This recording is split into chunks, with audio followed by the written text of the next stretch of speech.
damage after his car was vandalized. Court come to order. All rise. Have a seat, please. Hello, Judge. Case 2151, Martin versus Morale. Thank you. You're welcome. Mr. Martin, you and the defendant are neighbors. Yes, ma'am. How long have you been neighbors? Moved into the subdivision in 2019. That's how long you've been there? Yes, ma'am. Do you know how long the defendant has been there? I think 2014. Is that right? 2017, Your Honor. Oh, okay. And where do you live in respect to one another? You want to go over there and show me? I live in this house right here. Or I did. I don't anymore. This house right here. And she lives right here. You sold your house? Yes, ma'am. Okay, and the defendant She lives right here. Where the blue car is? Yes, ma'am. Okay, thank you. This is sort of a circular area, and from the circular area, you pull into your driveway. Is that right? Okay. It is your claim that the defendant keyed your car. Yes, ma'am. And when did this happen? January 22nd, 2022. The defendant says that she did not key your car. She has a counterclaim. She claims that she was falsely arrested and held overnight in jail. That is a lie. But just a Okay. That's her claim, that she was falsely arrested, that she spent a night in jail. She had to hire a lawyer, did hire a lawyer after her lawyer requested several adjournments. You were not, at least physically, in the courtroom at the time of the last adjournment, and the case was dismissed. So let's go back to prior to January 22nd. I assume that if you're alleging that the defendant keyed your car, that you have some negative history with each other. Yes, ma'am. Starting when?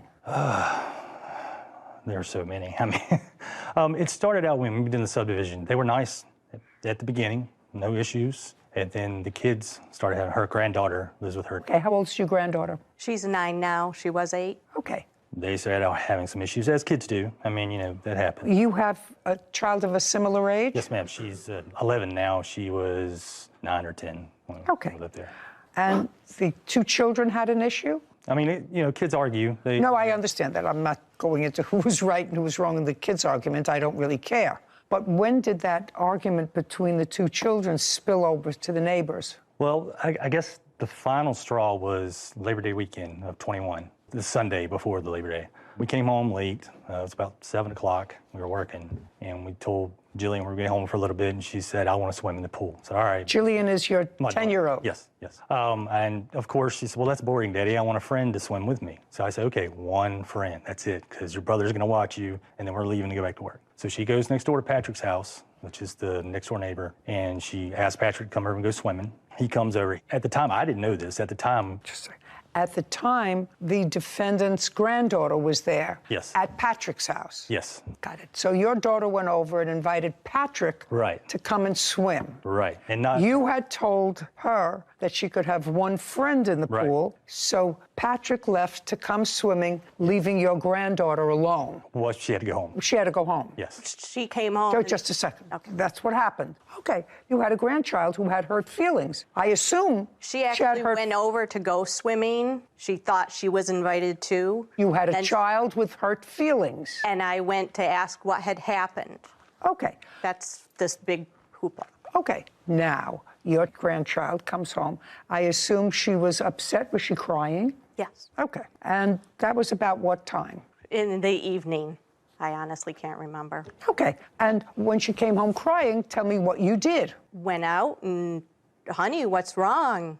What did you do? Are you okay? Yes, and she told you what happened. Said I went over to Jillian's. She invited us swimming. And when I got there, her dad said only one person could swim. Okay, So she came home. okay, and what did you do next? That's not what happened. I talked to her, calmed her down, and I went over and said, hey. You know, just a second. You walked from your house, where the blue car is. Yep, around the corner. Did you take your granddaughter with you? No, ma'am. Okay. She's lying. And what? Shh. If you do that again, I'm All just right. going to dismiss your case. Do you understand Yes. that? And you know, it's Yeah, easy. I got it. This isn't my case. It's your case. I know.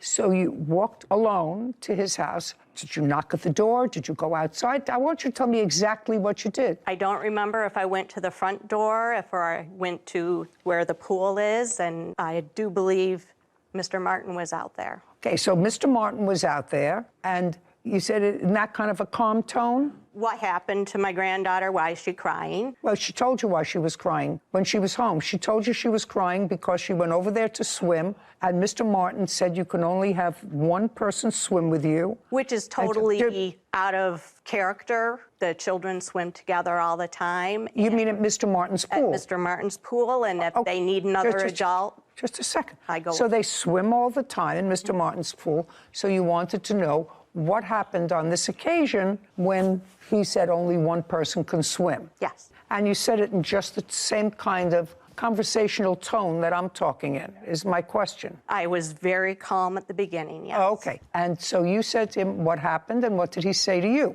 I don't remember exactly. It was to the effect of his son was going to watch them, and he could only have one child in the pool. Right, that he wanted his son to have responsibility of only watching one other child other than his sister. Correct. Right, well, that sounds reasonable.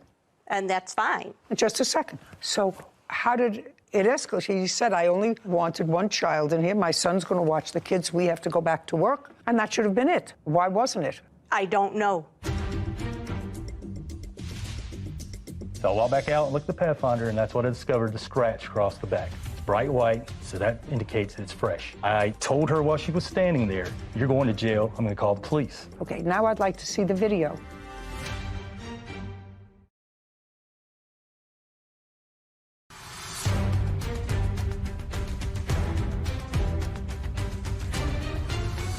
Zachary Martin claims his neighbor, Nancy Morrell, keyed his car and owes for the repairs.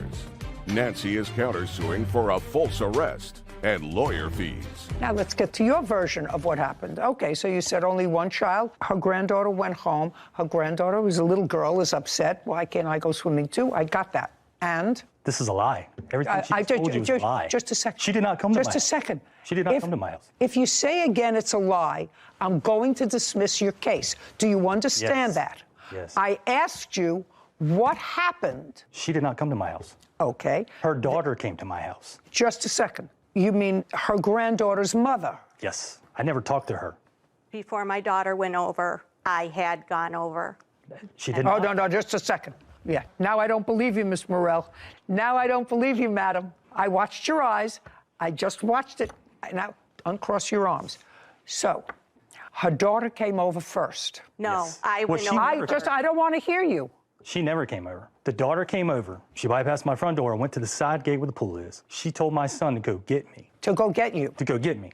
I came out and she called me a jerk. You should let her swim in the pool. Blah. I just told my daughter, look, you can have one friend because your brother's watching you. It's not fair for him now to watch 3 kids. Just 2, that's all. I told her, I said, look, I don't know what you're talking about. I said she could have one friend and that's it. She proceeded to call me a jerk. She said some other choice words I'm not going to repeat, in which case I did cuss her out and told her to get off my property and not to come back again, anybody in her family, or I would file trespass charges. Okay. And that was on the Sunday before Labor Day. Yes, ma'am. And when did this incident happen with your car? January 22nd. After that incident on Labor Day weekend, did you have any other contact with the defendant? Yes. When? I think it was right after Jillian's birthday on November the 21st. I think it was like a week, like December the 1st, I think. And this is really sick, but it got to the situation where she would watch my kid. And every time my kid would go to Aubrey's house or Patrick's house, she would take toys, she would unpack her stuff. And I told her, I said, look, you can't play with her. So they would wait 10 or 15 minutes till she got unpacked and get all comfortable, having a good time. She would send her granddaughter over there. She had to pack her stuff up and come home. She would come home crying many times. So then it got to the point where Patrick, he would come over to our house. He'd be over to our house all the time. They would get on trampoline, play video games, blah, blah, blah. So I was doing something one day, and then the camera went off, and I give me a look at my iPad. Here comes Nancy up my driveway. She knocks on the door, and she says, can we play? And I said, no, you can't play. Get off of my property. File trespass charges if you come back. That was, the last time I interacted with her. Until she keyed the video. Well, it's not my job to be judgmental in a social way, but I have to tell you, I would have handled it a little differently with her. She wasn't the one who behaved badly. I wouldn't visit her daughter's bad behavior on an 8-year-old. There are kids who live right around the corner from each other, and it seems to me that the bad behavior of a parent or a grandparent shouldn't impact on a child. The Right. granddaughter is a nice little girl. Well, I mean, if you say so. I mean, Is she? Well, she spread rumors about my daughter and said that, you know, she told Aubrey that my daughter stole some of her toys, and that was a lie. All right, well, it sort of started to get nasty. Now let's get back to the keying of the car. So that happened in January. So tell me about the January incident. Okay, so she got up January 22nd, it's a Saturday. She decided to walk her dog. She's walked her dog. Go over there. Show me what you saw. Okay. So she decided to walk her dog, and so she walks up the sidewalk. Well, you didn't see that. No, not right here. No, you didn't see that. When she gets about right here, which is Patrick's house, the mailbox is right here, you can see in the video. That's when the cameras detect motion. That's when I get the alert. So I see her walking the dog, and she's walked her dog past my house many times, but never gotten that close to my vehicle. So immediately I thought something. Where was your car? My car is parked right here. In the driveway? Yes, ma'am. So she walks the dogs, and she is right beside the view. I mean, you can see in the video, you can see her right hand go up. So I immediately run out of the house. I have a truck parked right here. I looked at my truck. I thought maybe she did something to the truck. I looked at it, didn't see anything. I went back outside, and I said, well, wait a minute, let me go back outside and look at the Pathfinder. So I walked back out and looked at the Pathfinder, and that's what I discovered, the scratch across the back. It's bright white, so that indicates it's fresh. I told her while she was standing there, you're going to jail. I'm going to call the police. Okay, step back. When you said to her, you're going to jail, I'm going to call the police, did she respond? I don't think so, no. Okay, now I'd like to see the video. Okay. You can see as her hand goes up right there.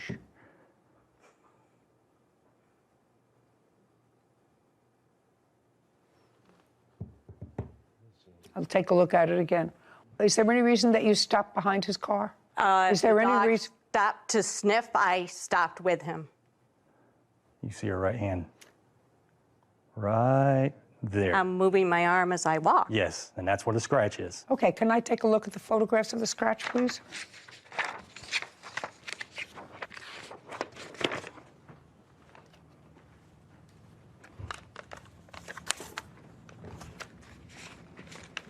Okay, so based upon what you saw, you called the police. And based upon that, the police came, interviewed you, and viewed this tape. Actually, I had contacted the police after he had yelled at me. He's a little incorrect. Could I show you where? Sure. I did walk my dog around here. His cars impede the sidewalk, so I moved. And I had completed my whole route over to about here, and he did indeed come out and yell at me. I caught a few words of it, said I'm walking my dog, waved my arms, and continued on. That's not the first time he has yelled at me as I've been walking, and I went home and I filed an incident report, and I do have that. Just a second. The second time I've been walking and he's come out and yelled at me, it's very unnerving. That's a lie. We're very far. Sorry. It's going to cost you getting your car fixed. It's something you don't understand. I have it. Something you don't understand. I'm allowing both of you to tell me your sides of the story. You can't say that's a lie. Do you understand? Yes, I'm ma'am. not cutting you off. I let you tell me your story, sir. I let you tell me what happened, and I want to give the defendant the same opportunity. You can't interrupt her. Now you understand that? Yes, ma'am. Okay?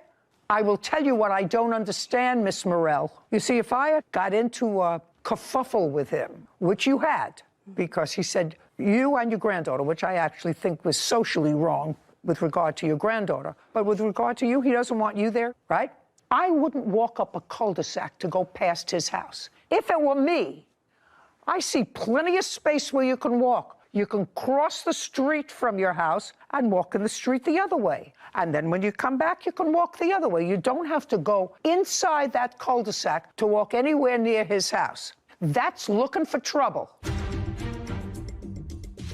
Can I just say something? About what? The trend that another gentleman, he tried to accuse of scratching his car. Are you her husband? Yes, ma'am. Okay, I'm going to let you stand up now, and you're going to show me where he accused somebody else of keying his car in the back in January. Show me.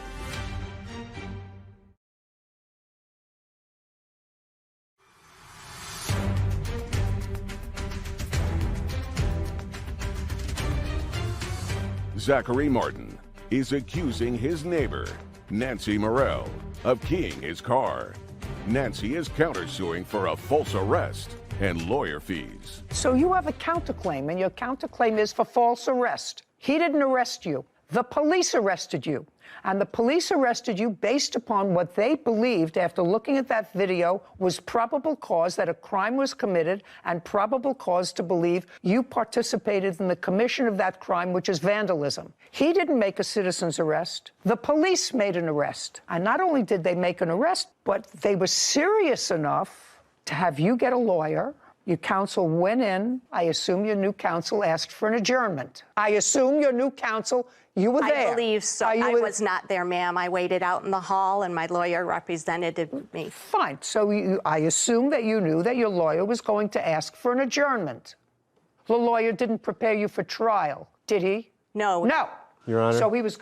I'm not listening to As you. as a witness, can I just say something? About what? The trend that another gentleman, he tried to accuse of scratching his car. We have Oh, I will. evidence of that. Just a second. That I'll listen to in a minute. Okay. The second time your case was on, did you go into court or did you wait outside? I waited outside in the Then if you waited outside, you knew again your lawyer was going to ask for an adjournment. The first time the case was on, did you attend the court hearing? Yes, ma'am. Were you inside the court? Yes, ma'am. She was not there. She was outside. Yes, ma'am. The second time when the case was adjourned, were you in court? Yes, ma'am. Was she there? Yes, ma'am. Outside or inside? She was outside. Did her lawyer ask for an adjournment? Continuance. A continuance? Yes, ma'am. Same thing? Yes, ma'am. Did it happen more than twice? Yes. On the third time you went to court, did you go to court? Yes, ma'am. Was she in court? Yes, ma'am. Inside or outside? She was outside, and what happened, I had sold the house, and we moved an hour away. Just a second. You were there? Yes, ma'am. Okay. Now, I'm going to let you stand up now, and you're going to show me where he accused somebody else of keying his car in the back in January. Show me. No.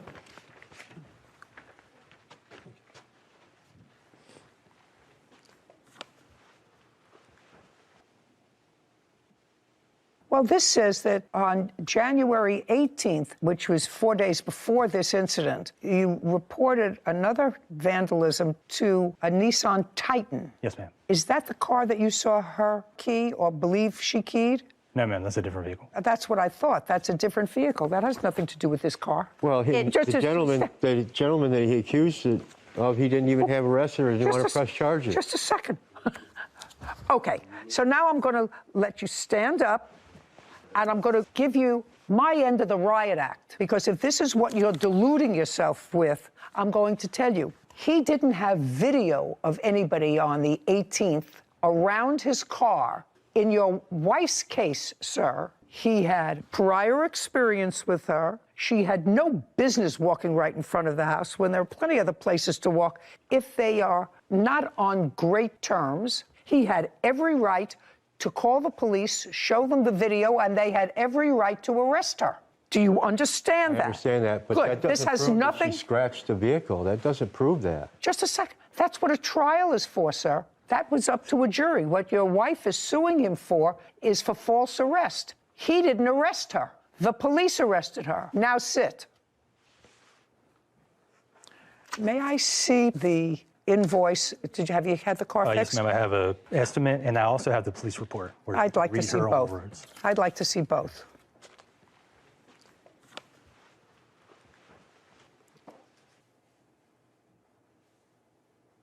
So the police officer indicated that after you were told about what the officer saw on the video, you've decided to make no more statements about the incident, and you were placed under arrest for malicious damage. The officer also reported that the scratch on the back of the car was fresh because there were fresh paint chips on the street that were red paint chips. There's a red car that came off that car, which demonstrates to the eyes of any layperson that since there's traffic back and forth there, if there are fresh scratches and fresh paint, it means it just happened. So your counterclaim for false arrest and anything addended thereto is dismissed. I did not do it, Your Honor. Right, well, okay, maybe the case was dismissed. That doesn't mean you're entitled to money from him.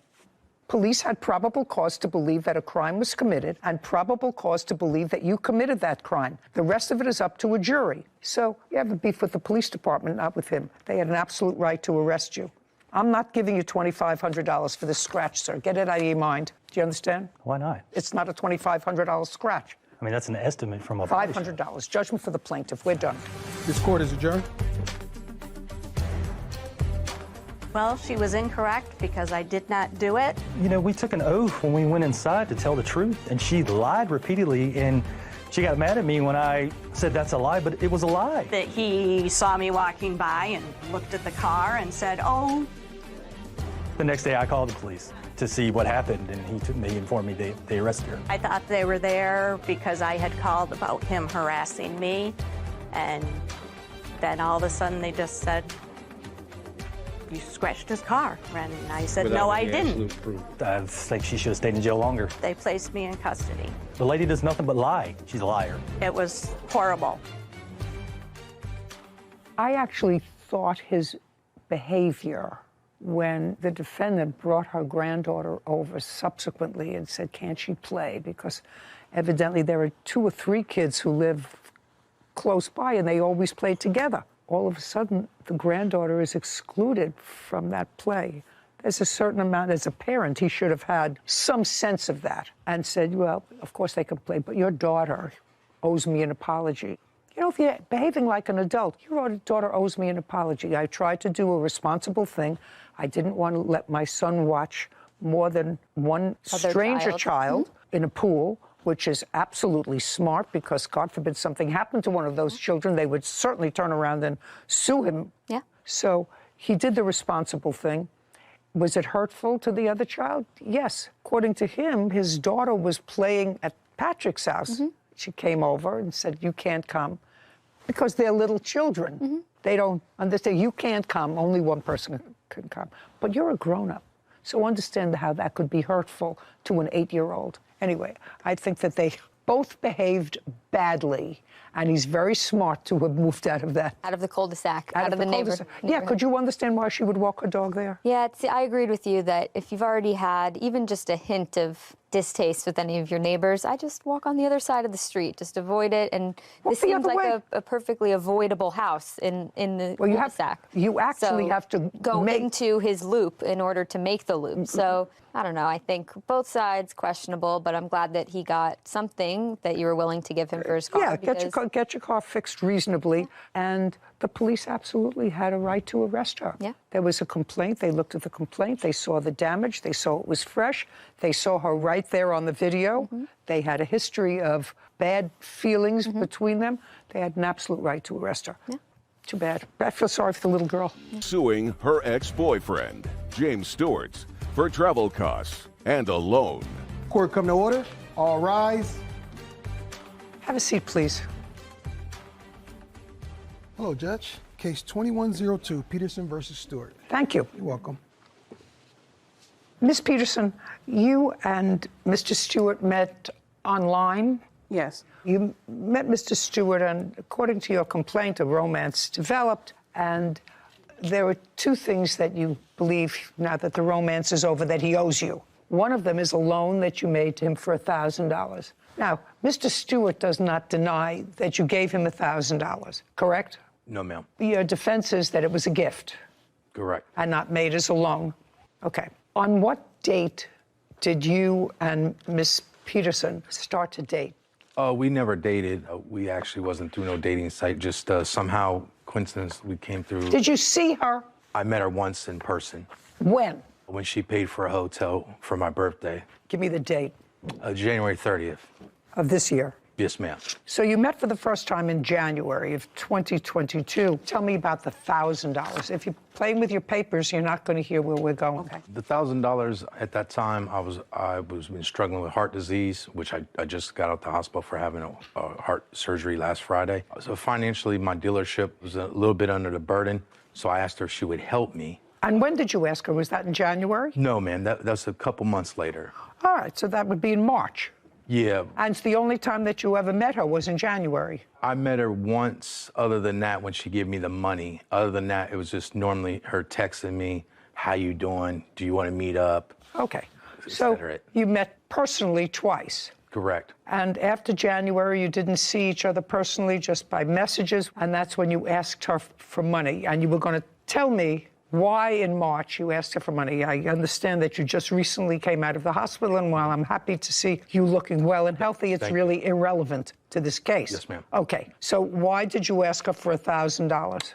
Because she offered to help me. No. Nobody offers to help you unless they know that you need help. Well, it's in writing. No, nobody offers to help you unless you let them know that you need help. I was kind of life coaching her. We both was going back and forth. We had an open line of communication, so I kind of got comfortable to ask. So I see what you're saying. Got comfortable to ask? She already gave me money before that 1,000. That's why I was comfortable. Just a second. I'm talking about the loan. I want you to tell me, since you acknowledge that she gave you the money, tell me why you needed it. Well, I needed it because I paid for the trip, which was $2,180, which she gave me $2,000 plus $160 more for luggage. Came to just shy of $2,400. I don't understand what you're talking about. Well, she's already came to me and gave me money for us to take this little trip together. What does that have to do with this $1,000? That's not what I'm talking about. Because she was supposed to come and reimburse some of the money because I paid already into the trip. So I was asking her for money. Am I crazy? Did he start to talk about his business needing money? He has a used car business? Yes. Really, before you come on a program like this, you should really watch so that you would know that one of my favorite sayings is, if you tell the truth, you don't have to have a good memory, especially if you're smart. Now, if you're not so smart, and within 3 minutes you tell 2 different stories, that, Mr. Stewart, is a phrase that you should learn to live by. If you tell the truth, you don't need a good memory. That's not correct, Your Honor.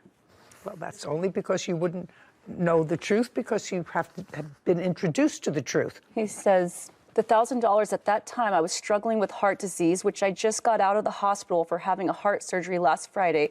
So actually, my dealership is a little bit under the burden, so I asked her if she would help me. So you remember saying that? Yes, ma'am. Okay, so that's different from she was paying me back. You just have to acknowledge that's different. Okay, and let me tell you what you swore to in your answer. She offered to help me catch up on my child support.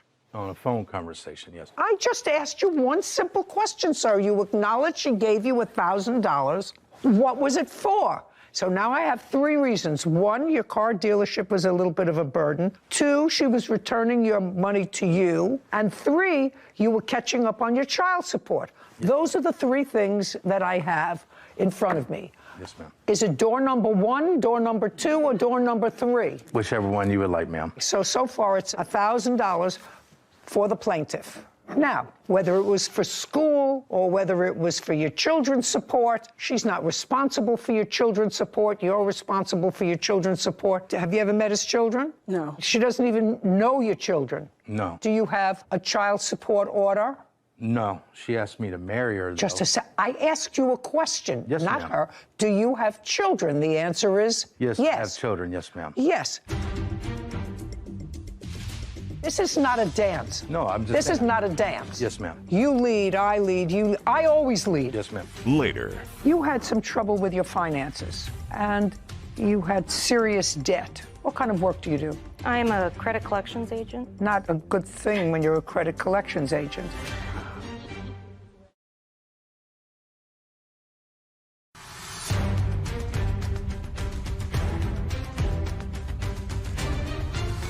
Joy Peterson claims her ex-boyfriend, James Stewart, owes for travel costs and a loan. Now, the children do not live with you. They're above age. Yes, ma'am. When you swore in your answer that you had gotten behind in your child support order, what child support order was that? It's the last child because I got behind because I was out of work. So they're above age, but I owe a little arrears. Okay, so that's the child support that you were behind. Had you been noticed to come to court on those arrears? I've never been in contempt, no, ma'am. I've always kept a good standings with them. Okay, but you're behind now. Yes, You ma'am. were behind then in March. Yes, ma'am. Okay, and you knew you were behind because? I was on bed rest for 5 months due to a knee surgery and some heart issues. Okay, did you request that your child support order that was on arrears only be stayed while you weren't working? I got a new caseworker who wasn't willing to work with me at that time. So Okay, so there was difficulty. Your caseworker was involved in this child support order. That sounds better. And the child support order was in favor of the state? I don't owe the state no money. I paid all fees off with them. I just owe the back child support. To the mother of the children? Yes. Okay, $1,000. Now, I'm going to come to you. According to you, you gave the defendant $2,000 to buy travel tickets for you. Yes, Your Honor. When? I gave him money in March. At the same time that you gave him the $1,000? No, ma'am. That was in April. Show me proof of that. And I want to see $2,000 taken out from someplace for him to pay for these tickets. And they were tickets for you to go from where you live, which is where? Springfield, Ohio. To Miami. Yes, ma'am. The $2,000 was in March. What were you going to do in March? In March, I gave him the $2,000 to purchase tickets because I asked him, can you get discounts for us to go to Miami because I was going to have surgery. So he told me yes, sure. So I gave him the $2,000 for that. That's not. Then he said, well, that's going to be more than that. I said, well, that's all I have for the tickets for me and my daughters. He said he wanted to go, so he was planning on going. Mr. Stewart. Yes, ma'am. On what date did she give you the $2,000 to buy the tickets? It was early March. She could. Yeah, March, looks like March 25th. She gave you $2,000. And when were you supposed to go to Miami? We were supposed to go July 4th, and she. Okay, just a sec. You're supposed to go in July. So you're talking about 4 months later. Yeah, she canceled the trip. Okay. When did she cancel the trip? She canceled the trip about a month later. So she canceled the trip in April? Yeah, and it was a third party, so it's non-refundable. I don't know that at all. Yes, ma'am. Now, just a second. So you're going to have to show me. I didn't borrow it. You borrowed the $1,000. I didn't say you borrowed this $2,000. She gave you money for a specific purpose. Right, she went. Don't speak. She gave you money for a specific purpose to purchase airline tickets. For us. Which you. I don't give a rat's behind for who. She gave you money to purchase. As I did. Airline tickets. As I did. This is not a dance. No, I'm just This saying is I not did. you lead, I lead, you. I always lead. Yes, ma'am. Absolutely. I always lead. Yes, ma'am. She gave you $2,000 to buy tickets. That you acknowledge. The trip was canceled 3 months before the trip. Now, you say they were non-refundable tickets. Yes, ma'am. Show me. I just want to see where you tried to get either a refund or a credit 3 months. And I don't speak. You have to show me, because you just said the tickets were non-refundable tickets, and I could neither get money back for them when she canceled it or a credit. And I said, in all that paperwork, show me. It's just public knowledge on their website. I apologize, I do not have it. It's not public knowledge on any website. Judgment for the plaintiff in the amount of $3,000. $1,000 loan, $2,000 for the tickets. We're finished here. Thank you very much. Well, out! This court is adjourned. Out! She wanted to go on a vacation. Taking advantage of me. She was being a little aggressive. Don't even look that way. Now, hopefully, we can just move on with our lives. I think we should print that on cards to hand out to people as they leave here. If you tell the truth, you don't have to have a good memory. Yeah, that was pretty funny. That defendant, in the first 15 seconds, told 3 different stories about the same $1,000. Reminded me of a toddler when you ask if they had cookies and it's all over their mouth and they say, no, I didn't have chocolate, I didn't have candy. 15 seconds, 3 different stories. So if you tell the truth, You don't need a good memory. not at all. Case 2158, Smith versus Crosley. All parties, please step forward. Justin Smith is suing his ex-girlfriend, Jessica Crosley, for an unpaid loan. Miss Crosley, I'm going to start with you. You and Mr. Smith were in a romantic relationship for a period of time. Yes. From when to when? I want to say it was about a year before my son was born. My son was born February 11th, 2019, and our relationship ended about 4 or 5 months after he was born. And after you separated, according to what I read, you sort of remained friends. Yes. Great. You had some trouble with your finances, and you had serious debt. What kind of work do you do? I'm a credit collections agent. Not a good thing when you're a credit collections agent. And this was after you had already been separated for a long period of time. And at some point, what I'm piecing together is you discussed your financial circumstances with Mr. Smith. Yes. And one of your options was to seek protection in bankruptcy. Correct. And Mr. Smith thought that that was a bad idea. Yes. So he suggested that you take out a loan consolidate all this debt, which was on, I assume, on credit cards with very high interest. And since he had credit, he would take out the loan and you would pay that loan off, which was manageable every month. Is that generally what this is about? Yeah. Yes. His behavior had started getting irrational, scary, started calling me a lot, asking my whereabouts, texting me, driving by my house on several occasions I saw. I'm still not understanding why you stopped paying on the loan.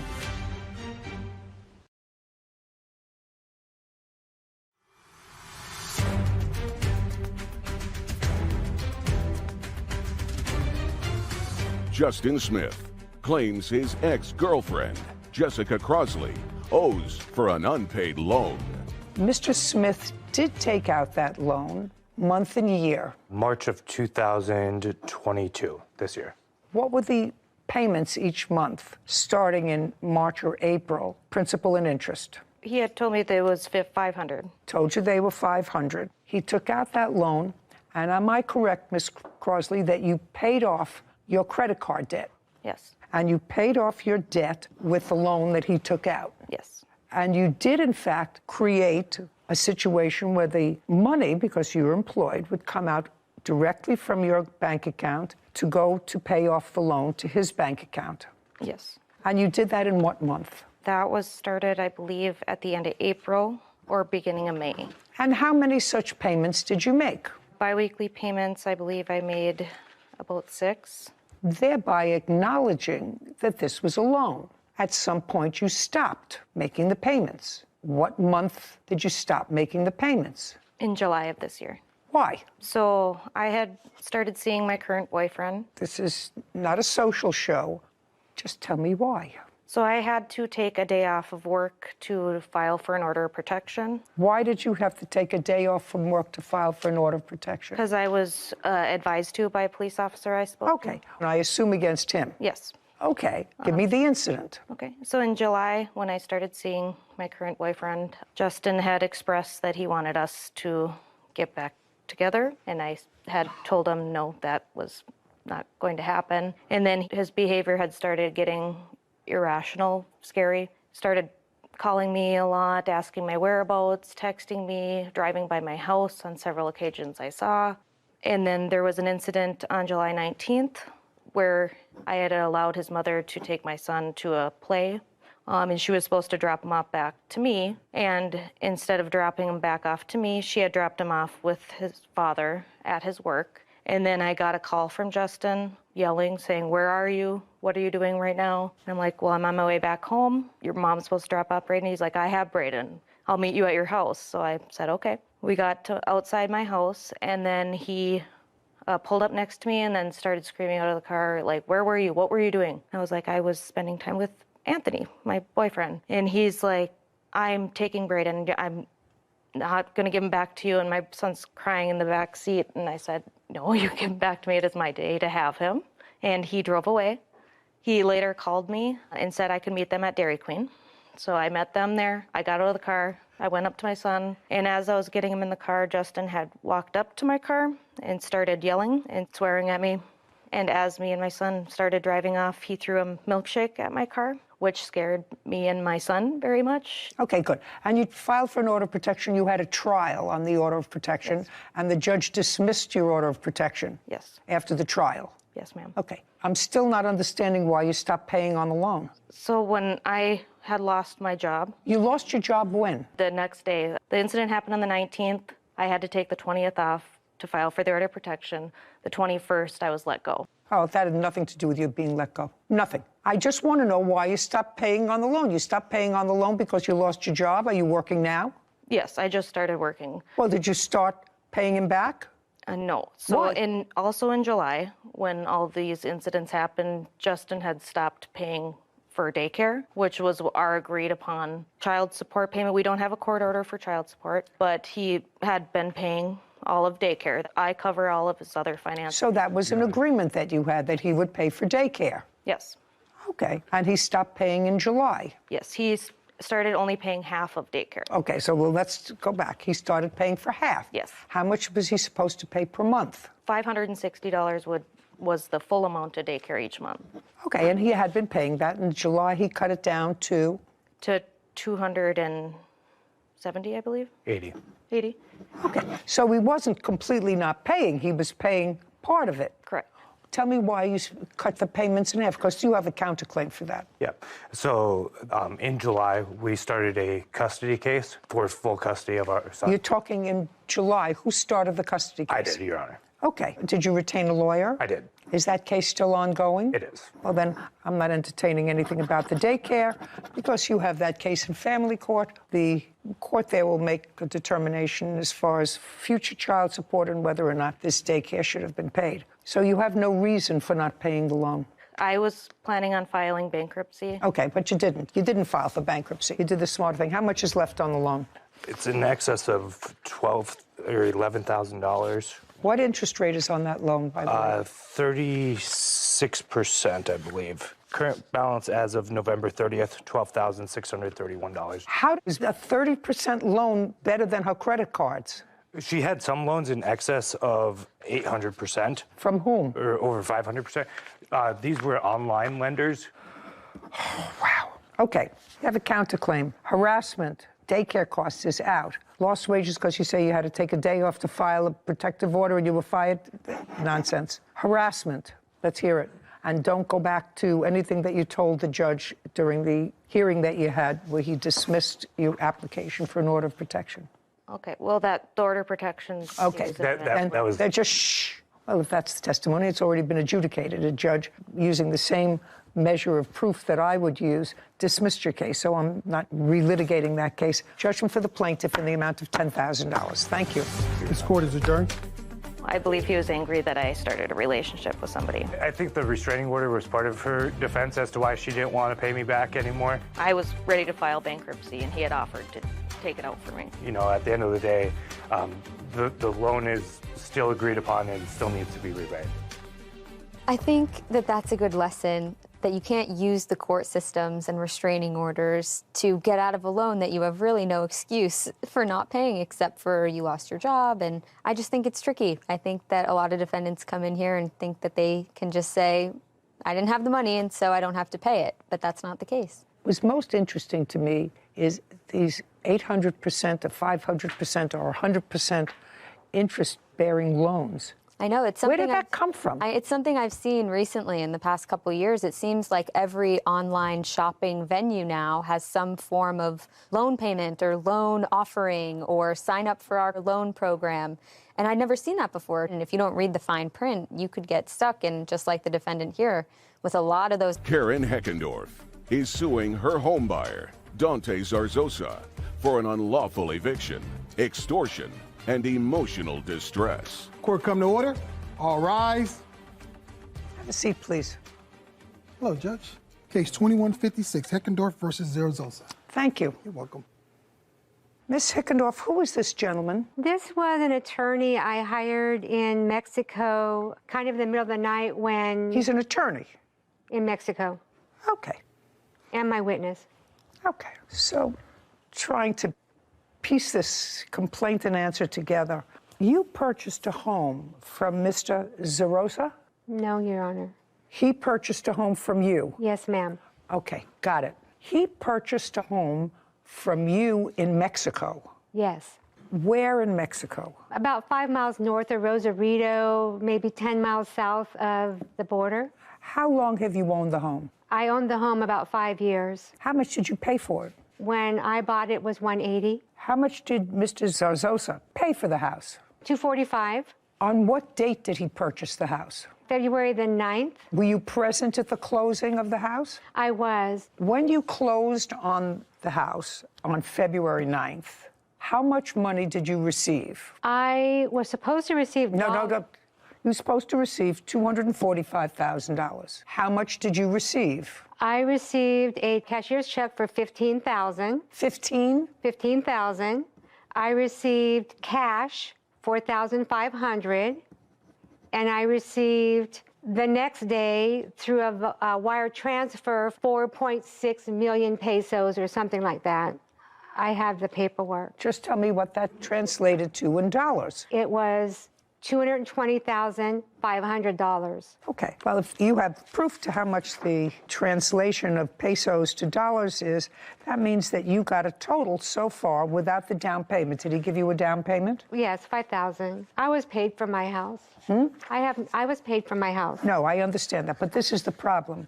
Mr. Zarzosa says that when he took out the mortgage, he increased the amount that he was borrowing so that he had closing costs covered to the extent of, I think, $3,800 or $3,900. It was a total of almost $10,000. No. Oh, $3,900. That's what I asked you. What's $10,000? $10,000 comes out of nowhere. It was a difference, you said, of $3,900. Yes, ma'am.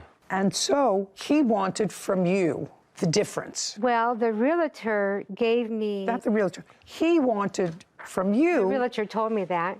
I've never really spoke to Dante except for on February 22nd and the time that he came and looked at my house. But the realtor sent me a fake statement, which I looked at because it's a high school kid's piece of paper, and I said I was not making a refund. Okay. Well, you have to make a refund if you were paid more for the house than you're bargained for with the purchaser. That's true. That's true. And the bank told me on April 1st... No, they can't tell you anything.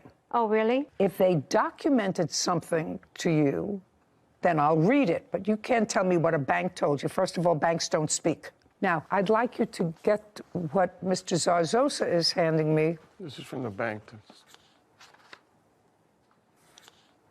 Well, I can't read this, but what I can't read is in Spanish, but I can read the numbers which indicate that you received, Ms. Heckendorf, a total of $249,544.22. Let me see. May I see that, ma'am? Absolutely. Because this is what that bank gave me right here. And I did go with my witness to the bank on April 1st, and they told me that A bank can't tell you anything. They told me that was the correct amount. A bank can't tell you. They can give you a document, which I will read, but a bank can't tell you anything. This is not really a case about this contract. Yeah, it is. It started this way. They're saying that that bank sent me the wrong amount of money? Yes. That's what it says. That's what that says. That's what this says. That's what that says. I imagine anyone can write what they want, but I was not paid the wrong amount of money. Well, the bottom line of it was, eventually you gave him back $2,800 of the $39,000 that he said that he was entitled to. Is that correct, No. Ms. Heckendorf?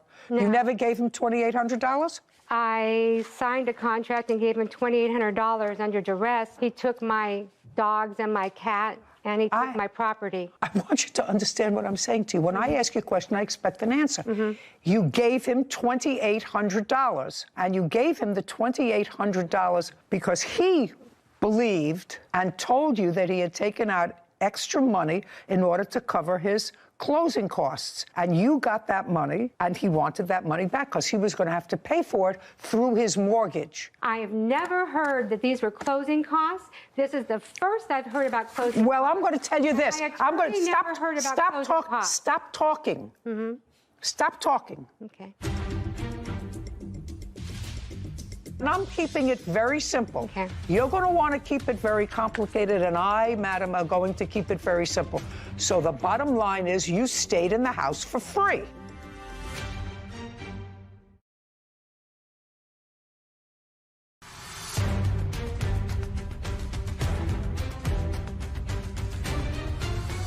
Karen Heckendorf claims her homebuyer, Dante Zarzosa, extorted money by keeping her pets and property. Dante is countersuing for false accusations and lost wages. Good. This is your piece of evidence. Your piece of evidence says that you got $249,544.22. No. That's what it says. No, it doesn't. Okay, that's what it says. You gave him $2,800. He wanted $3,900. You gave him $2,800. What you're suing him for He also is... wanted I'm going $2,500. to dismiss your case. Okay. It's just as easy for me to send you back to Mexico. once you closed on this house, according to what I looked at, Ms. Heckendorf, you asked if you could stay in the house because your new house wasn't ready to close escrow. Is that correct? That's a yes or a no? Yes. And so you closed the house on February 9th, and he allowed you to stay in the house. When were you supposed to vacate the house? March the 1st. I paid Just that's a date, March 1st. And between February 9th and March 1st, how much did you pay him in rent? I gave him the money from the casita. Just a second. Yes. That's an amount between February 9th and March 1st. $2,370. So that was a month's rent. Is that what you received? No, Your Honor. How much did she pay you in rent between February 9th and when she was supposed to vacate March 1st? She would have paid you rent in advance. Nothing. Show me proof that you paid him anything for rent on February 9th.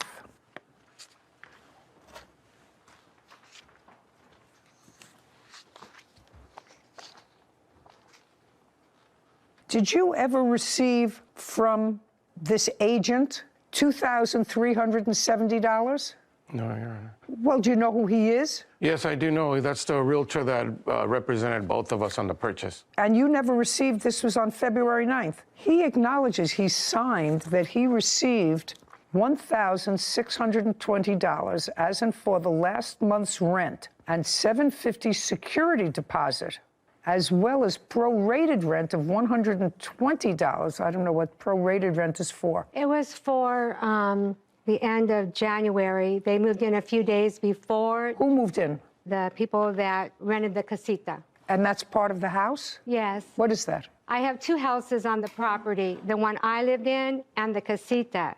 And Dante gave me an email that if I gave him this money from the casita, that I could live in the front house until March the 1st. I have that Just a second. When he bought the house, did he or did he not buy the casita as well? Yes, he did. So he bought the casita as well. So it belonged to him. This rent belonged to him. Only So if I what do you mean? rented He's it. not giving you anything. If he buys a house and there's another property, he owns that property. He owns whatever rent was due for that property. So what you're saying is, let me cut to the chase. What you're saying is, you claim, he said to you, I've just paid you $250,000 for your house, which includes the casita. Your house isn't ready yet to close escrow. I will let you stay in the house free if you let me keep the money from the casita's rent. Yes. Oh, And I have fine. an So that the email. bottom line, don't speak, it doesn't look like you're losing so And- far. I may not be finished with you. And So I hadn't rented you're the speaking, casita. you're trying to speak over me.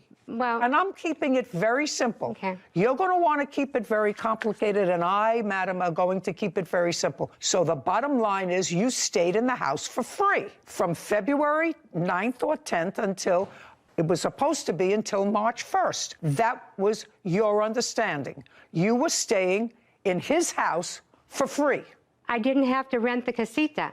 I don't care whether you had to or whether you didn't have to. You were staying in your house that you sold to him for free until your new house was ready. That's a yes. I felt that. I don't but care guess how if you you want to feel. look at it I that don't way, care how you feel. Okay. You sold him your property and you took advantage of a piece of that property, the casita, in order to negotiate yourself a free 3-week rent until your house is ready. Now, you may stand there and look at me in that smug way, but you and I both know that that was a deal you made for yourself. Yes, I agreed. Okay. I agreed to rent the casita ahead of time before I moved out and give him the money so that I could stay in the property until my house closed escrow 1 week. Pretty tricky. May have been March the 6th. Pretty tricky. Bottom line is you stayed in his house for free. Okay. And then what the rest of the case is about is that you claim that he changed the locks on the door before March 1st, and in the house you had your pets. And he held ransom your pets until you gave him what turned out to be $2,800. That's your complaint. He changed the locks on February 28th. Where were you when he changed the locks? February 22nd. 22. Where were you when he changed the I was lock? in my office in San Diego. Okay. And how did you find out that the locks were changed on the door? Dante sent me an email that I found later admitting to what he did, but I asked you a question. I was at my office, and he called me on the phone, and he said, "This is Dante Zarzosa, and I have..." My way. He called you in the office. That's how you found out he changed the locks. That's an answer. Approximately what time did he call you in your It office? was about 6:30, 6:45 in the evening. 6:30 p.m. And tell me what you claim he said to you and what you said to him. "This is Dante Zarzosa. I have your 2 dogs. You're never going to see them again if you don't pay me $3,900. Now, that wasn't the first time you had heard about this $3,900. That was not the first time. I heard about it on February the 9th. No, the 8th. Sorry, February the 8th, I'd heard about it. And so you told him after that you would, or you told him, or you told your lawyer, is that you? Yeah, now you can stand up. I met him. Shh, don't speak. Okay. On what date did you get your pets back? Well, I didn't actually get them. My friends went and begged for the animals. Don't tell me what they did. They gave them and they gave them to my friends. Stop, please. Okay. Sit. Yep.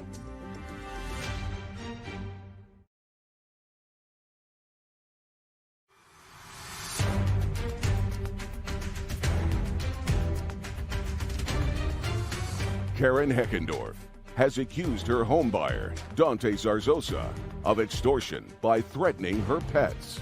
Dante claims Karen owes him for making false accusations. Your last name, sir, is? Mena, Your Honor. Mena. Mr. Mena, you're an attorney in Mexico? Yes. Okay. Are you a real estate attorney? Yes, civil attorney, real estate as well. You understand what this is about, and you understand if you're a real estate attorney that sometimes people take a mortgage that's beyond what they need in order to cover their closing costs. You understand that? Yeah, absolutely.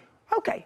It's not an unusual thing. I bought and sold many homes. A lot of people do that. And when were you first made aware of the fact that the defendant was at least claiming that there was an amount that he had incurred debt on by way of a mortgage in excess of what your client in Mexico was supposed to receive in the amount of $3,900? February the 22nd, something like that. 2/22. And when she came to your office, now we no longer have attorney-client privilege, sir, because she's brought you here as a witness, so you're going to testify to every conversation that you Absolutely, had. yes. You understand that? Absolutely. Okay. She came to your office after she found out that the locks were changed. Actually, I was at home. That was at night. So when for the first time, sir, did you hear about this money that the defendant was claiming that he was owed? Mr. Dante called me. I want you to answer my question. Yeah, yes. My question is, when she called you the night of the 22nd at your home, did she tell you at that time or soon thereafter that there was a discrepancy that he was alleging with regard to the closing fees? Not actually, no. No, she didn't tell you anything. She told you that he just illegally evicted her and changed the locks. Yes, and at the same time, because of some situations regarding a deal she has on the sale of the property. Your client knew, as of February 8th, that the defendant was alleging that she owed him money from the closing costs. That's clear. That's what she told me. Now, they had clearly ongoing discussions about this from February 8th or 9th, when the deal closed and she got her money and she's living rent-free. So what I want to know, when did she share with you, not that there was an illegal eviction, not that her pets were in the house, when did she share with you that he was claiming that she owed him money? And I'm not excusing self-help. When did she tell you that? Because she knew it at the beginning. She knew it before she called you. I have the communication from Mrs. Karen at the time we filed a complaint in the DA office, district attorney office. This is the time when she expressed me the whole facts. Oh, so she didn't tell you the whole facts when she called you at home on the 22nd? No, because she was very worried. She was concerned regarding the babies. Don't tell me that. Okay. That's it. Now I got it. So I got what you're dealing with. I understand who I'm dealing with. Okay. On what date did you get your pets back, Miss Heckendorf? The 22nd. Okay. What time? Well, I didn't actually get them. I got them the next day because my friends went and begged for the animals. Don't tell me what they did. They gave them to my friends. Stop it, please. Sit. Yep. I just asked you, when you got your animals back. So you got your animals back on the same day as he changed the locks on the house. They were given to friends. Yes. Is that correct? Yes. So they were returned to you the same day because if they were given to your friends at your direction, your friends were your agents. Yes. Good. Only the dogs. He had my cat the next day. Did you have a cat or was it an outside cat? Is it an outside cat? Outside cat that lived.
Because of my paychecks that did go through at the time after everything happened, because I did continue working. No, these were bad checks. These were the bad checks. They're owed $3,600. Yes, but I did put a little bit money in. Well, how much? Only one of my checks went in, which was probably not even worth $100. Well, I'm not interested in it. It was I'm not interested in it. $62 to be exact. Sorry. I'm not interested in it. Virtually no money, with the exception of perhaps one paycheck, which amounted to about $100, was put in by you. Yes. Is that right? Yes. Okay. So the question is whether I believe that, A, you knew or should have known that these were bad checks. And I think you're a pretty smart girl, given your father's history. He gives you these checks, 2 in one day, one's for $1,200, one's for $600, one's for $300. You say, Dad, where'd you get this money from?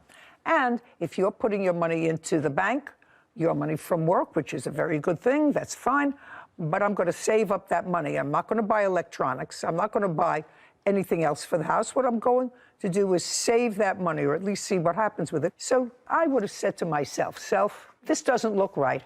I don't know, or I have to ask my father, who's writing all these checks. She's somebody he works for, or is it somebody whose checks he stole? Do you understand? Yes, Your Honor. Great. Judgment for the plaintiff in the amount of $3,170. Thank you very much. We're done. This court is adjourned. What they did to us was way worse than what I did to them. It was very hurtful, and I'm still in the stress mode about it. They took all of our electronics, our TVs, my PlayStation, laptops, and speakers. The truth is, I have a video showing that my niece actually voluntarily gave me all the electronics to be taken care of. She said she was going to do it, and she wasn't going to do it, which is the reason why I took the items to have everything taken care of from my mom. My thing is, the property that she took, we bought that a couple of years back. And that shouldn't have nothing to do with what's going on now. We're not happy people. And, to be honest with you, because of the fact that they did our mother like this, we don't have anything to do with them. Well, all I can say is she'll never see me or my child again. And that's generations going out of her life over some petty stuff that could have been dealt with easily. I don't know if it can be solved. God will be that answer. Don't do your family wrong, even as much as you love them, because they raised me with her since I was 4, and they still did me wrong growing up, and they still did me wrong today. You can't trust anyone in your family, but that doesn't mean don't do them wrong. Because I never thought my family would do this to me.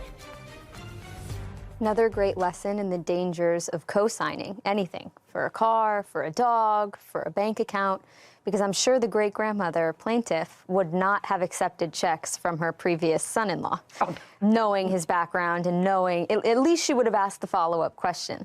So I understand the daughter's position of, hey, I know what he's been involved in, I don't want to be involved, but if that's your stance, you can't benefit from taking checks that you know are probably dirty. So, and unfortunately, the grandmother didn't get a crash course from us on the dangers of co-signing on a bank account. Because they can not only evidently go into your bank, that particular account, but they can attach any other account. Like she had said, they drained all of her other accounts to fulfill the debt. So there's real dangers in co-signing, even with someone that you love, like your great-granddaughter.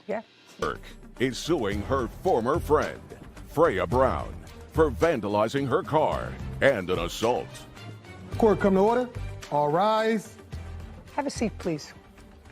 Hello, Judge. Case 2186, Burke versus Brown. Thank you. Ms. Burke, I understand that you and the defendant met when you were both in foster care. Yes. How old are you? 19. And how old were you, if I can ask you these questions? If you're uncomfortable, please let me know. How old were you when you went into foster care? 16, I believe. Were you originally placed in group homes? Yes, and through Orangewood Foundation, as well as transitional housing programs. When did you start transitional housing from group homes? I started that when I was 17. That was in 2021, where I was roommates with Freya, and we lived there. Okay, and could you describe the facility where you were living? We were living in Tustin, an apartment complex where they rent out the rooms and they have foster kids go in there and then they pay, well, they don't pay rent, but it's a transitional program to move up to the extended foster care transitional housing program for after you're 18. So it's better to be placed into this one, so it helps foundation towards the next one. Towards total independence? Yes. And how long did you stay in that facility? Until when? Like a few months after I turned 18, I got into the Costa Mesa transitional housing. Okay, from Costa Mesa, do you go into any other facility through the foster care system, or are you then supposed to get a job and get on your own 2 feet? So this program, the independent living program, it's really hard for foster kids to get into. You have to be set up with all the requirements, and so... What kind of requirements? Are there academic requirements? Yeah, academic requirements, working, going to school, meeting with the manager that comes in every week. Yes. Were you going to school? Yes. What school were you going to? Golden West College. Are you still going to school? Yes, I currently am taking a break from this semester, but I'm still going to continue it. Are you working? Yes. And you living on your own? I'm renting a room out in Irvine with 2 different roommates. And Miss Brown, what about you? How long have you been in the foster care system, and how old are you now? I've been in the foster care system since I was 13 years old. I am currently 19. Tell me where you're living. Right now, I live in a rented room in a house also in Irvine. Tell me what you're doing. Right now, I work in sales. I'm a sales associate. Is it a full-time job? It's part-time. I'm also in school. I go to Fullerton College, and I'm a biology major. Interesting. Are you good in science? I really liked science in high school, so yeah. Well, you seem like 2 absolutely delightful ladies. I don't know why you got into this kerfuffle, but each one of you claim that you were assaulted by the other. You claim that Ms. Brown caused vandalism to your car. Ms. Brown says that you had her falsely arrested after this altercation, which seems to be an unhappy event over a guy. Over a guy. I mean, they're necessary evils, but over a guy.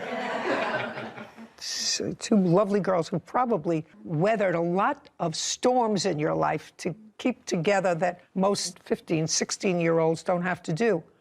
How could 2 nice girls get into a kerfuffle over a guy? I have no idea. Go. Okay, so on September 2nd, near 10 p.m., I was cooking us dinner, and Freya's sitting at the counter, and then while I'm cooking dinner, I get a call from my ex, and he's just... From your ex-boyfriend, not ex-husband? Oh, yes. From your ex-boyfriend? Yes. Okay. And his name is, what's his first name? I would prefer... Let's call him Cat. Cat, yeah. So you get a call from Cat. Do you know Cat? Personally, no, I do not know him. Have you ever met him? No, No. I have not. Okay. So now you get a call from Kat. And how long has he been your ex-boyfriend? Well, we just had a situationship, like it was just off and on, but he just called me and I just had him on the phone as speaker and... So you had him on speakerphone, you're cooking her dinner, she's sitting at the counter. Yeah, and he starts making flirtatious comments like saying if I had any cute friends near around, and I know it doesn't sound right, but... It doesn't sound good, Miss Burke. Yeah, but that's just like, I know him and that's like a different story, but regardless, then So what was Freya- he, I want to know what he was saying. Well, you he have to just- tell me, because she probably remembers what he was saying. I do. So if you don't remember, I'll ask her. What did he say? He asked in general if I had any cute friends near me or any around, just saying if there was any cute friends near me. So that he... Okay, so your ex-boyfriend calls you and asks you if you have any cute friends around. Yes. And you didn't just hang up on him. Well, yes. I told him, I said that I can't like see him tonight and that he shouldn't be saying that. But the call ended because he had to go because he had to go back to work. So it ended quick. Wait just a second. He must have said something that annoyed her. That was it. He just asked What did he if I say? had... Okay. You don't remember. What did he say? He called her. They were talking for a minute, and then she was saying, you know, oh, I miss you, this and that. And he was like, can I come over? At which point she told him, oh, I'm with my two friends. And he was like, oh, what do they look like? Are they cute? How old are they? Which I thought was disrespectful to me and also disrespectful to her. I was trying to be a good friend. I informed her of it. And No. So he was acting like a guy. Yeah. You know, yes. Think before you talk. There's no filter here. So he's saying, oh, really? You can't come over? You have two friends? Are they cute? Are they nice looking? And just to tell you, Miss Brown, I don't think it was disrespectful. I just think it's a stupid remark. No, Do you understand? I understand, It's but just stupid. The tone and then the content, because it was on speaker, like I could hear everything. So when he hung up, what did you say to her? after they hung up, I didn't say anything to her. She said to me, she was like, you don't know him, you know, like we're in love. And you said to her? Basically saying, I don't know him. So I was like, yes, you're completely right. I don't know him, but I don't want to hang out with him, basically is what I told her. Well, was he coming over? No, I was just telling her, like. And what's your version? After he hung up, let me hear your version of what she said. Okay, so after I hung up, it was just practically some of what she said, but it was more in an aggressive way and with a lot of attitude. And show me. I get done with the phone and I'm cooking, and then she wants to like humble under her breath and like say like, I don't know, just rude things about the call and like just looking at me weird. And I'm like, what's the problem? And I was Okay, so she's looking at you weird and you say, what's the problem? And she says? I don't know. She was going off and about, and then she started throwing trash on my counter and then threw it at me. Your Honor. Yeah, you did. That is No, true. No, I have to tell you something. So far, it makes sense. But then I don't want you to tell me she just went from nothing disrespect to throwing food around the counter. That didn't happen. That did not. Okay, so before she started throwing the trash on my counter, she was saying how that I had attitude, but I was telling her that I didn't have attitude. I was trying to de-escalate the situation by talking to her. Attitude. So far, we're not attitude. So far, she's mumbling. No, that's what you she said said. under her breath. Yeah, and then so she, I don't know, she would, like I said, it was a snap of a finger. Like, I'd never seen her switch like that. And, you know, I was confused. And then after she threw the trash, I told her to grab your stuff and get out of my house. And so I gave her time. She went in my room, grabbed her stuff. I waited by the door. I had it wide open. And she's just cursing and yelling and just like, I didn't want her in my house. And if I would have known she was like that. No, let's not. Don't go down any tributaries.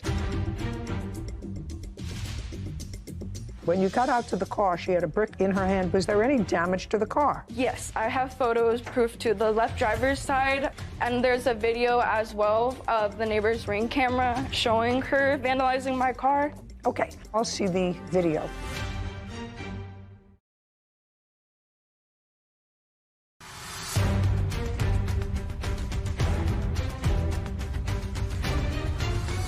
Autumn Burke claims her former friend, Freya Brown, owes for vandalism and an assault.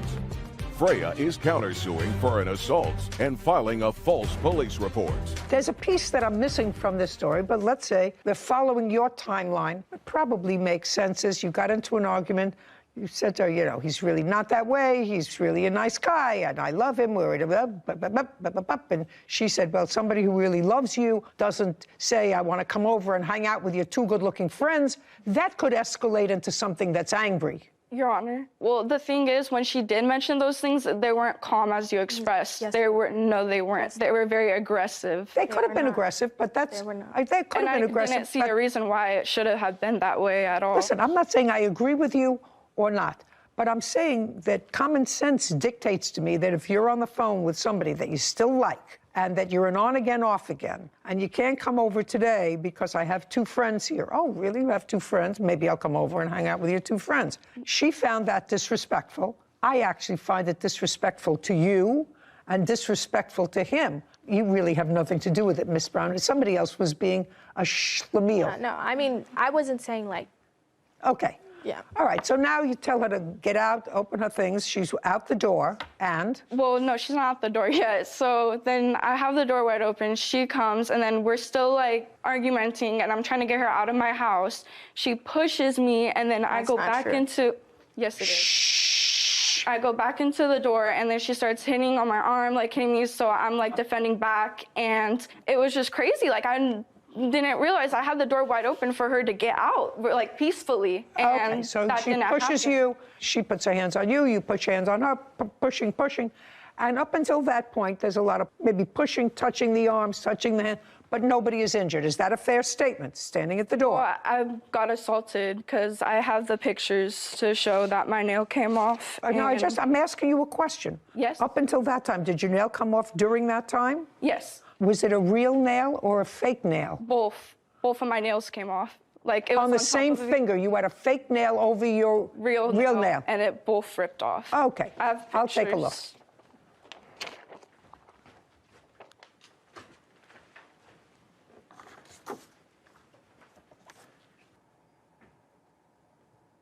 Okay, I see a black and blue mark here that's under here. Mm-hmm.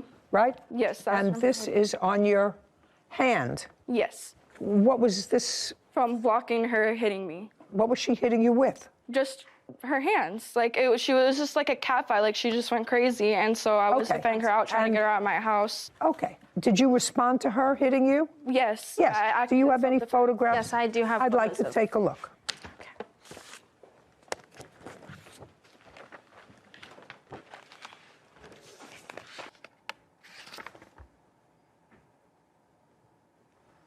So I see a scratch above your eye and a little bruise on this part of your hand. Is that what it is? Yes, on my wrist. And then there's a bruise on, is it this part of your elbow? My elbow, yes. Okay, so now you're arguing with each other. You both get banged up a little bit. Now she's outside. Yes. And what did you do? You finally got her out the front door. So after a few minutes, she called me and said, "Warning, I'm at your car." So when I heard that, I called the cops immediately, and I asked them to come down because I think she's gonna be vandalizing my car or God knows what. And then so when that happened, me and my witness, Jasmine, we walked down out of my house because I wanted to go see, like, if my car, like, what was going on. And so as I'm walking out, my car's parked over here. Freya's over here. And so when I'm walking out, then I meet her right here, and she has a brick in her hand. And yeah, she had a brick in her hand the whole time until the cops came, and then they arrested her, and they asked me if I wanted to file for assault and vandalization, and I said yes. Okay, and when you got out to the car, she had a brick in her hand. Was there any damage to the car? Yes, I have photos, proof to the left driver's side, and there's a video as well of the neighbor's Ring camera showing her vandalizing my car. Yeah, oh, let me see the damage, and then I'll see the video. Thank you.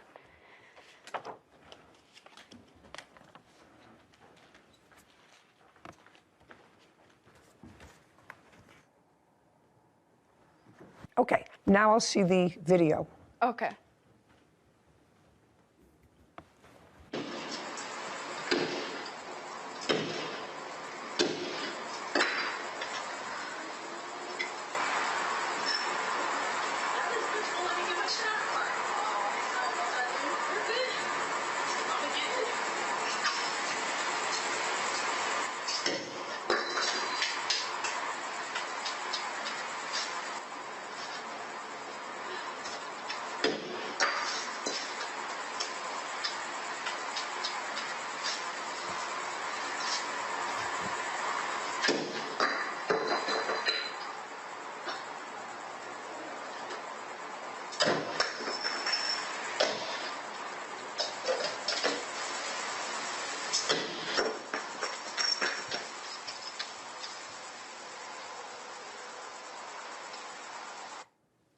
Okie dokie. That's where you were arrested, Miss Brown? Yes. Have you ever seen that video before? I have not. You have not? No. Okay. Can I see the estimates to the damage Yes, to your ma'am. car? Tell me when you bought this car. I bought this car on August 1st in 2022. It was my first car. I paid for it full, all by myself. You paid for it in cash? Yes, and a check. Okay. How long had you been saving for the car? Oh, I've been saving for it for years, like a few years, ever since I've been working. How much did you pay for it? I paid a total of, I believe, $7,300 and something dollars. Okay. So the estimate to fix the car is $3,777. Yes, ma'am. And the next thing is the price of the vehicle, for which you paid $7,350. Yes. Now, Ms. Brown, one would say to you as a result of seeing that video, temper, temper, temper, you may have a temper, you can't do what you did. Would you acknowledge that you can't do what you did? Yes, I acknowledge. Great. So that means that you have to take care of this problem. She hit me first, Your Honor. And we're not talking about hitting. I understand. I'm talking about vandalizing a car. She says the weapon was a knife. It was. And the knife was being held by you. Yes, that's So you self-defense. took. No, it's not in self-defense anymore, madam. It's not self-defense. She's out. She's away from you.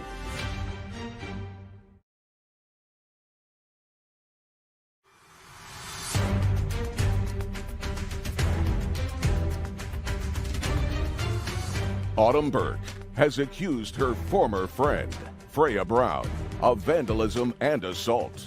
Freya claims Autumn threatened her with a knife and filed a false police report.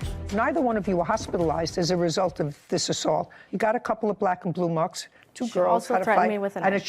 that shouldn't have happened. But now the fight is de-escalated, and you went outside and purposely vandalized her car in a very, very aggressive way. And all I'm saying to you is, you understand that that was temper, temper, temper. You're not allowed to do that, and you have to pay for it. She also threatened me with a knife. She what? Threatened me with a knife. Just a second. I didn't see that when you were out there by yourself picking up a brick, right? Yes. And that was a long video. I don't see her in that video at all. I just see you picking up the brick, not doing enough damage, picking it up, doing a little more damage, picking it up, going to another side of the car, picking it up, going to the front of the car. I don't see her there threatening you. She didn't threaten me at that point. Right. Clearly, when you left the house, that ugly confrontation had been de-escalated. It had not actually. Of course it was, because you were out there by yourself. You could have gone. And if it was an ugly confrontation, you go to the police station and you say, I left my license in my friend's car. We had a fight. Could you come back with me on a standby and get my license, instead of using a brick to bash in her car? My circumstances were different from Autumn's. I would like to inform you of that. What were your different circumstances? Well, I was supposed to be moving in 3 days, which Autumn was aware of. So had I called the police and been like, oh, I need this help, then I would have jeopardized my housing. Oh, no, that's not true. Sorry about that, Miss Brown. If you called the police and merely said to them, I don't want to have an argument with her, that would not have jeopardized your getting into housing. Having this fight and vandalizing her car, that could prevent you from getting into housing. I'm just telling you, calling the police is not an issue. Going outside and for a period of probably at least 60 seconds and moving from different parts of her car and hitting it with a brick and bending down and picking up the brick again, that would prevent you from getting into housing. I wasn't referring to the calling the police, I meant the fighting. Oh, I'm not talking about the fighting. $37.75, that's the cost of fixing the car. Now, the only other issue that you have on your counterclaim is for being falsely arrested. Yes. I would arrest you for that. You should be. Listen, if I came out of my house and found somebody bashing my property, I don't care if we had a long-standing feud. Well, I have a long-standing feud with her. We had an argument. We had a fight, whatever. That is not the natural progression of having an altercation with an old friend, going out and vandalizing her car. So your countersuit for being falsely arrested is dismissed. Judgment for the plaintiff in the amount of $3,775. Your Honor, I'm going to be rightfully, for losing my housing, during that process, because of that incident, because of the transitional housing program I was in, I got kicked out of it. And so I had 30 days. So I believe I should be getting for that as well, because Where's the head of the Department of Social Services to testify before me that the reason you lost your housing, if in fact you did lose your housing, was because of this vandalism? You have a witness here to tell me that?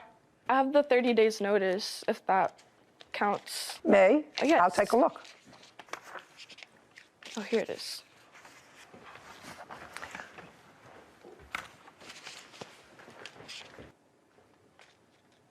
This says, letters to give you written 30-day notice to move out of the transitional housing program. You were involved in a verbal physical altercation which involved a weapon with another individual and resulted in the police being called on September 1st, 2022. When you entered the program, you were informed and signed paperwork agreeing to our program rules and expectations. Who was it alleged that had the weapon? She had a knife. I brought it as self-defense. I dropped it right when I saw you. Just a second. No, you didn't. Yeah, I Just did. a second. But just a second. She says the weapon was a knife. It was. And the knife was being held by you. Yes, that's So you self-defense. took. No, she's it's not in self-defense anymore, madam. It's not self-defense. She's out. She's away from you. Your choice is to call the police and wait. Your choice is not to pick up a knife, because so far this altercation has been a lot of tussling between girls that shouldn't have happened, but so far nothing involved a weapon. So you went outside with a knife, and according to the rules, you can't do that. And that was the reason that you lost your housing, because there's no other reason. It said it involved a weapon, and they listed the rules: drugs, alcohol, assault, danger, making threats. Well, you have a knife, that's threats, whatever. 3775, fix your car. You're not allowed to do that to her car. That's a hissy fit. Figure out how to do it. Your counterclaim's dismissed. You should have been arrested for vandalism. Goodbye. This court is adjourned.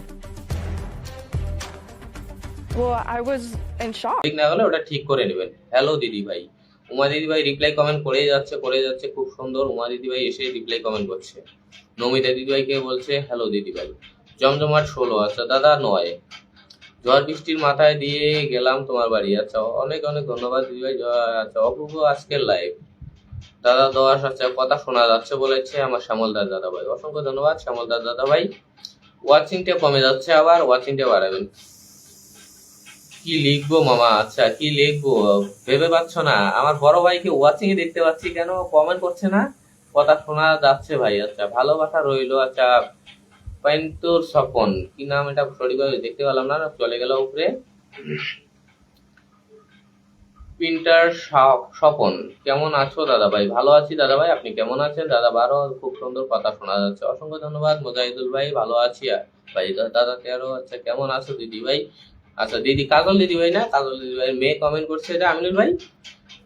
কাজল দিদি ভাই অসুস্থ, একটু সবাই কাজল দিদি ভাই দোয়া এবং আশীর্বাদ করবেন আমার কাজল দিদি ভাই যেন তাড়াতাড়ি সুস্থ হয়ে আমাদের মাঝে ফিরে আসে। আচ্ছা ফরহাদ ভাই বলেছে কমেন্টে চলে গেল বের হয়ে, আচ্ছা রফিকুল ভাইয়ের কমেন্টও চলে গেল। আচ্ছা আমি সমস্যা নেই কমেন্টে। কেমন আছো দাদা ভাই? আচ্ছা দাদা ভাই দোকানে আসি তো তাই স্লো কমেন্ট হচ্ছে, বের হয়ে ঢুকেন শোনা যাবে একদম। আসি ভাই, আপনার জন্য ভালোবাসা। একটু ফরাদ ভাই একটু পরিবারের সদস্য হয়ে লাইভটা শেয়ার করে দিবেন। সুকান্ত কুমার বিশ্বাস দাদা ভাই চলে এসেছে, নমস্কার দাদা কেমন আছেন? সুন্দর লাইভ চলছে দাদা ভাই। আচ্ছা মধুমিতা দিদি ভাই বলছে অসংখ্য ধন্যবাদ দিদি ভাই, তোমরা আসো সবাই আসো, এই জন্য লাইভটা জমজমাট হচ্ছে। কেমন আছেন আপনি? আমি ভালো আছি দাদা ভাই, আপনি কেমন আছেন? কিছু বৃষ্টি পাঠিয়ে দাও উমা দিদি ভাই বলেছে। উমা দিদি ভাই এসে থেকে রিপ্লাই কমেন্ট করে দিচ্ছে, ভালোবাসা মানুষ তীরে আমি সবসময় খুঁজি। হরে কৃষ্ণ দাদা চলে এলাম শ্যামল দাদা ডাকে। অসংখ্য ধন্যবাদ দিদি ভাই।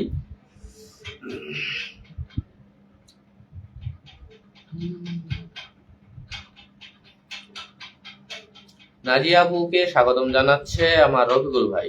যেরকম আপনি আমার প্রিয় মানুষ, আপনাকে খুঁজে বের করছি। আচ্ছা অসাধারণ লাইভ। আচ্ছা বুক ভরা ভালোবাসা রইলো। কি হয়েছে কাজল দিদি? কাজল দিদি ভাই অনেকটা অসুস্থ, সবাই একটু কাজল দিদির জন্য দোয়া করবেন। ফরাদ ভাইকে অভিনন্দন জানিয়েছে আমার রফিকুল ভাই, ভালোবাসা অভিনন্দন। একটু পরিবারের সদস্য লাইভটি শেয়ার করে দিয়ে পাশে থাকবেন। দাদা ভাই নেট খুব সমস্যা হচ্ছে, কেমন আছো দাদা ভাই? স্মৃতিশান দিদি ভাই আমি ভালো আছি, তুমি কেমন আছো? খুব সুন্দর লাইভ, জমজমাট ভালোবাসা। আচ্ছা লাল গোলাপের ভালোবাসা, lotus, oh my God, nice so to see. Thank you so much প্রিয় দাদাভাই, খাইতে খাইতে 60টা গ্রুপে শেয়ার করে দিয়েছি, অসংখ্য ধন্যবাদ। আমার অযোধ্যার আমল একসাথে এগিয়ে যাব ইনশাল্লাহ। একদম জান্নাতি আপু খুব সুন্দর কথা বলেছেন, সো সুইট মামা। মিষ্টি, আমি দীপ্তি রায় বর্মন। আচ্ছা, আমি দীপ্তি রায় বর্মন, কি নামটা আইডিতে চলে গেল কোথায়?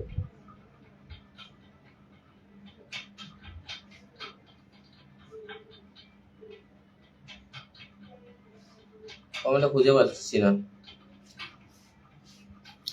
হ্যালো দিদি ভাই। আচ্ছা উমা দিদি ভাই কেমন আছো একটু বলো। টক ঝাল মিষ্টি অনুষ্ঠান চলছে, আমি কমেন্ট ব্লক হয়ে গেছে গো দাদা ভাই। আচ্ছা কোনো সমস্যা নেই, একটু আস্তে আস্তে কমেন্ট করো, একটু থাকো সবাই। এগুজন আছে, সত্যি অসাধারণ লাগছে, সুন্দর একটা লাইভ চলছে, খুব সুন্দর লাইভ। জবা ফুলের ভালোবাসা আপনার আপনার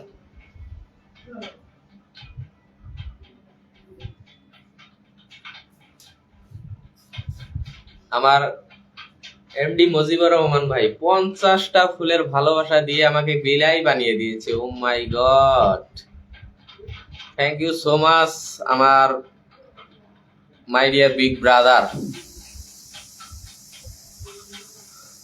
দেখেন 50টা ফুলের, মার্শাল্লাহ কমেন্ট চলছে তাড়াতাড়ি। 50টা ফুলের ভালোবাসা দিয়ে আমার লাইভে ঢুকে পড়েছে। নাসরিন আক্তার আপু চলে এসেছে ফেসবুক থেকে, দারুণ লাইভ। আমার জানার আপু বলেছে অনেক অনেক শুভকামনা রইল, অসংখ্য ধন্যবাদ। আচ্ছা ফেসবুক এটা জিন্দাবাদ, ফেসবুক এটা না, ফেসবুক মেয়েটা হবে, একটু ভয়েসটা দেখে নেবেন সবাই। আমি ভালো আছি লক্ষণ ভাই আমার। জবা ফুলের ভালোবাসা অনেক সুন্দর লাইভ। নাসরিন আপু বলেছে আমি আসি ভাই, আপনার জন্য শুভকামনা রইল দাদা ভাই। টগর ফুলের ভালোবাসা, অসংখ্য ধন্যবাদ। শিখা হলো দিদি ভাই। ফেসবুক বন্ধুদের জিন্দাবাদ, দারুণ দারুণ লাগছে, অসাধারণ। আসসালামু আলাইকুম আপু। আচ্ছা জানার আপু কাকে সালাম দিয়েছে একটু দেখে নেবেন সবাই। জবা ফুলের ভালোবাসা দাদা 17, আপনার কমেন্ট করা দেখে খুশি হলাম। আচ্ছা কমেন্ট করা দেখে খুশি হয়েছে আমার রফিকুল ভাই, আমি ধন্য হয়ে গেছি। অপরাজিতা ফুলের ভালোবাসা বিড়াল, আচ্ছা বিড়াল বানিয়ে দিচ্ছে, একদম একদম হাইলাইট করে দিয়েছে, অসংখ্য ধন্যবাদ। লাইভে সবাইকে অপরন্ত ভালোবাসা। আচ্ছা অনন্ত কুমার রায় দাদা ভাই মেনশন দিয়েছে, আইসি মেনশন, আমি আছি, একটু থাকবেন দাদা ভাই। লাইভে সবাই কেমন আছেন একটু আমার বলবেন। এই যে এমডি মুজিবুর রহমান ভাই বলেছে সবাই একটু reply, my dear brother love you, ভালোবাসা সবার জন্য, একদম গোলাপ তেজ ভাইজানের সাথে যুক্ত আছি লাইভে কমেন্ট। আচ্ছা এমডি মুজিবুর রহমান ভাই পিন পোস্টে দিয়েছি 50টা ফুলের ভালোবাসা দিয়েছে, লাভ রিয়েক্ট করছে মাত্র 7টা। এভাবে পিন পোস্ট আমি কাউকে দেবো না, যদি লাভ রিয়েক্ট না পড়ে তাহলে আমি পিন পোস্ট বাংলাদেশ থেকে সব ফুলের জন্য পাঠিয়ে দিলাম দাদা ভাই। ভাই বন্ধু লাগবে, অবশ্যই বন্ধু দেবো, কিন্তু বন্ধু দেবো কিভাবে? পিন পোস্টে যদি দেই কাউকে, কোনো লাভ রিয়াকশন করে না, কারো পরিবারে যুক্ত হয় না, তাহলে লাভটা কি? আমি পিন পোস্ট দিয়ে দাদা ভাই দাদা লাইভে শেয়ার করে দিলাম, অসংখ্য ধন্যবাদ দাদা। সকাল বন্ধুদের জানাই বৃষ্টির রাতে শুভেচ্ছা। আমার প্রাণপ্রিয় কলিজার বোনের সবাই একটু দোয়া করবেন। হ্যাঁ আমার কাজল দিদিভাইয়ের জন্য সবাই একটু দোয়া এবং আশীর্বাদ করবেন, প্রার্থনা করবেন যেন আমার দিদিভাইটা তাড়াতাড়ি সুস্থ হয়ে আসে। মিষ্টি মিষ্টি ভালোবাসা, অসরলায় গোলাপ 29, ফেসবুক জিন্দাবাদ, ভালোবাসা জিন্দাবাদ। Thank you so much. আমার ফজল হোসেন ভাইকে দেখতে পেরেছি, তো সবাই একটু আরেকটু ট্যাপ ট্যাপ করে ওয়াচিং বাড়িয়ে দিবেন।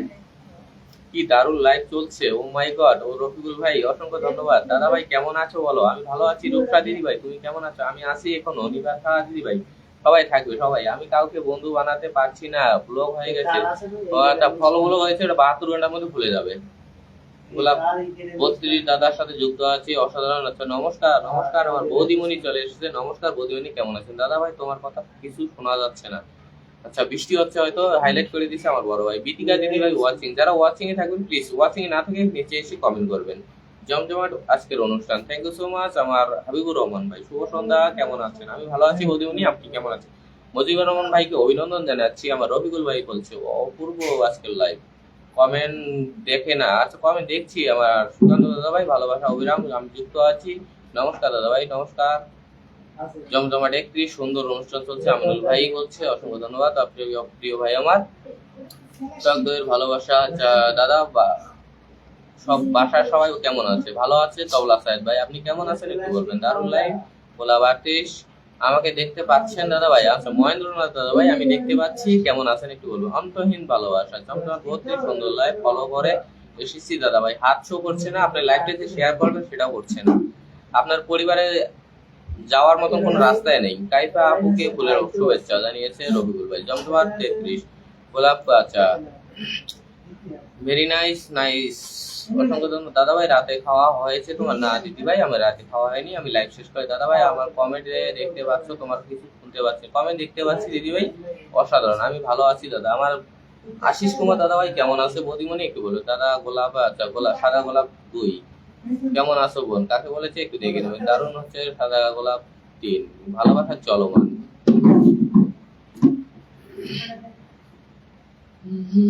ঠান্ডা ঠান্ডা ওয়েদার, ভালোবাসা। ঠান্ডা কই, আমার এখানে প্রচন্ড গরম। অসাধারণ লাইভ। আমার বড় আপু বলেছে মজিবর দাদাভাই বন্ধু আছেন, 17টা রিয়েক্ট করছে, 22 জন আছেন। মন ভালো করা লাইভ, ভালোবাসা জিন্দাবাদ। এই তো রিয়েক্ট করলে আমি বন্ধু দিব, রিয়েক্ট করলে আমি পিন চেঞ্জ করবো, রিয়েক্ট না বললে কখনো পিন চেঞ্জ করব না। সবাই যুক্ত হবেন, ভালোবাসা অবিরাম থাকবে তোমাদের সবার জন্য। আমার বড় ভাই বলেছে। দাদা ভাই কেমন আছেন? জাহিদ ভাই আসসালামু আলাইকুম। আমার জাহিদ ভাই প্রিয় বড় ভাই চলে এসেছেন। আমি ভালো আছি প্রিয় ভাই, আপনি আস্তা গাফলে ভালোবাসা দিলে ভালোবাসা মিলে একদম জমে গেছে। গোলাপ 49, ও মাই গড। নৌমিতা দিদি ভাই গোলাপ 49টা কমেন্ট করে ফেলেছে। লক্ষণ দাদা কেমন আছেন? হারুন ভাই আমি ভালো আছি, আপনি কেমন আছেন? সবাই ভাইজানের কপালে ট্যাপ ট্যাপ করুন, একদম আমার কপালটা সবাই একটু ট্যাপ ট্যাপ করুন। নেভি ভাই ট্যাপ ট্যাপ করেন, অবশ্যই ওয়াচিংটা বেড়ে যাবে।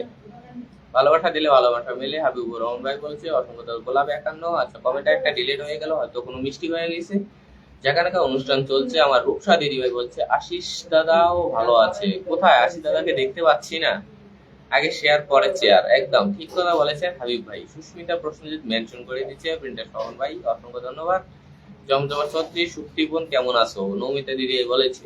লাইভে যুক্ত থাকা সকল অনেক অনেক অভিনন্দন ও ভালোবাসা রইল। আমার শঙ্করী দিদি ভাইটা কোথায় আমি দেখতে পাচ্ছি না, হয়তো ওয়াচিং এ আছে কিন্তু কমেন্ট করছে না কেন? গোলাপ 58, জমজমা 37, সাদা গোলাপ 20, নগদে 20 হয়ে গেল। দেখেন সবাই কে এসেছে, মঞ্চা এনজয় দাদা ভাই এসেছেন, একদম একদম 24 জন আছেন। আপাতত দাদা 19টা রিয়েক্ট করেছে। জমজমার 40। আজকে বুঝি আমার কপাল খারাপ? না না না দিদি ভাই কপাল খারাপ না। কেমন আছো দাদা ভাই? তোমার লাইভ দেখলাম,